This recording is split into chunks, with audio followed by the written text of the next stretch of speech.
देख रहे हैं इंडार्क राजकुमार के साथ। इंडार्क की आज की कहानी में आगे बढ़ने से पहले अगर आपने हमारा चैनल अभी तक सब्सक्राइब नहीं किया है तो कर लें और साथ ही बेल आइकन को भी जरूर दबाएं। दोस्तों, अगर आपके पास भी ऐसी कोई कहानियां हैं तो हमारे साथ जरूर शेयर करें। हमारे इंस्टाग्राम आईडी पर इंस्टाग्राम आईडी है network_33, जिसका लिंक नीचे डिस्क्रिप्शन बॉक्स में दिया गया है। ऐसी ही और वीडियोस के लिए देखें network33। तो चलिए बढ़ते हैं आज की कहानी की ओर। उस शाम मैं काम पर से घर पैदल ही आ रहा था। यही कोई 7 बजे के वक्त। वो क्या है कि उस दिन मेरी साइकिल का टायर पंचर हो गया था।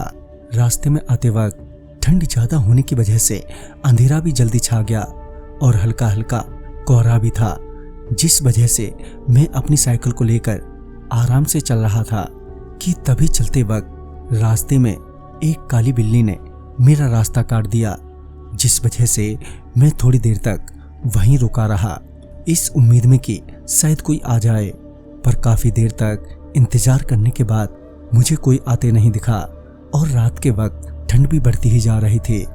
लिहाजन मैं और ज्यादा न इंतजार करते हुए वहां से चलने लगा, ये सोचकर जो होगा सो देखा जाएगा। मैं कुछ दूर पहुंचा ही था कि मुझे बहुत जोर से ठोकर लगी, जिस वजह से मैं मुंह के बल वहीं नीचे गिर पड़ा। मैं अपने आप को संभालते हुए उठा और आगे बढ़ने लगा। मेरे पाँव में थोड़ी चोट भी लग गई थी, जिस वजह से मैं लंगड़ा कर चल रहा था। चलते चलते अब मैं वहीं के एक घाट के पास पहुंचा। वहां से मेरा घर थोड़ी ही दूर था, पर मैं धीरे धीरे आगे बढ़ते ही जा रहा था। मैं उस घाट को पार कर ही रहा था कि मुझे एक आवाज सुनाई दी। ध्यान से सुना तो ऐसा लग रहा था मानो कोई गुनगुना रहा हो।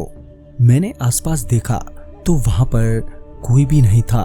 फिर वो आवाज कहां से आ रही थी, मैं इसी सोच के साथ आगे बढ़ने लगा। मैं थोड़ा और आगे बढ़ा ही था कि मुझे फिर से गाने की आवाज आई, मगर इस बार वो आवाज थोड़ी तेज थी, जिस वजह से मैं साफ साफ सुन पा रहा था। मैं पीछे पलटा तो घाट की पुलिया पर एक लड़की बैठी थी जो नीचे सर किए गुनगुना रही थी। तभी मैंने धीरे से कहा, अरे कौन हो तुम और इतनी रात गए यहाँ क्या कर रही हो? पर वो लड़की गाना गाने में ही मग्न थी। उसने मेरी बात का कोई जवाब नहीं दिया। तभी मैं उसके पास गया और फिर से कहा, अरे तुम्हें सुनाई नहीं देता? मैंने इतना कहा ही था कि मेरी नजर उसके एक हाथ पर गई।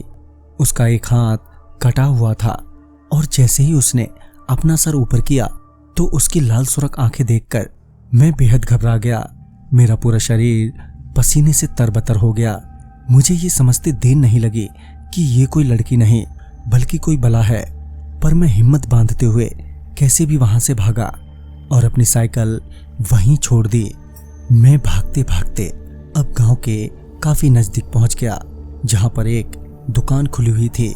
मुझे घबराता देख दुकानदार ने पूछा तो मैंने सारी बात उस दुकानदार को बताई। तभी दुकानदार ने बताया कि वो लड़की एक बार उसी घाट पर जा रही थी किसी काम के चलते, पर ना जाने कैसे वहां पर उसका पांव फिसल गया और वो घाट में गिर गई, जिस वजह से उसकी मौत हो गई।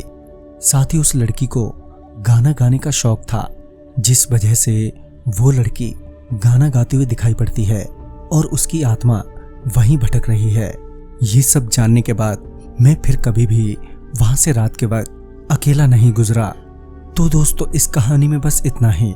कहानी आपको पसंद आई हो तो लाइक शेयर करें और साथ ही हमें कमेंट बॉक्स में जरूर बताएं। तो मैं आपका दोस्त राजकुमार जल्द ही मिलूंगा आप ही की भेजी एक नई कहानी के साथ। तब तक के लिए बाय एंड टेक केयर।